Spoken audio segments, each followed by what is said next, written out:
आज दिनांक 21/10/2025 रोजी पोलीस मुख्यालय सांगली येथील शाही स्मारक येथे पोलीस स्मृती दिन परेड संपन्न झाली।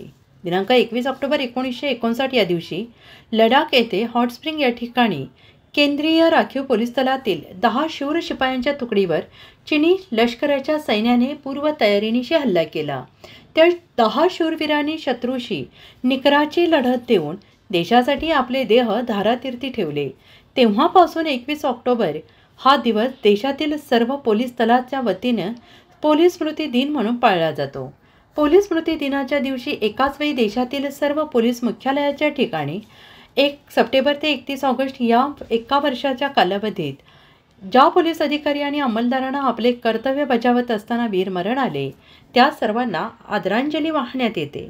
दिनांक 1 सप्टेंबर 2024 ते 31 ऑगस्ट 2025 या कालावधीत देशातील सर्व राज्यातून एकूण 191 पोलीस अधिकारी अंमलदार यांनी आपले कर्तव्य बजावत असताना देह धारातीर्थी ठेवले। त्या सर्व शहीदांना आदरांजली अर्पण करण्यात आली। सदर परेडचे नेतृत्व श्री बाळूतात्या आलदर राखीव पोलीस निरीक्षक पोलीस मुख्यालय सांगली यांनी केले। सदर परेडमध्ये 30 पोलीस अंमलदारांचे सशस्त्र पथक सहभागी झाले। सदर पथकाने परेडच्या वेळी हवेमध्ये बंदुकीच्या फैरी झाडून शहीदांना मानववंदना दिली।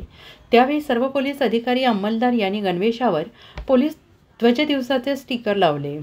सदर कार्यक्रमाचे प्रमुख पाहुणे म्हणून माननीय श्री संदीप घुगे पोलीस अधीक्षक सांगली हे उपस्थित होते। तसेच श्री प्रणिल गिल्डा उपविभागीय पोलीस अधिकारी मिरज विभाग श्री संजय मोरे पोलीस उप अधीक्षक मुख्यालय हे उपस्थित होते।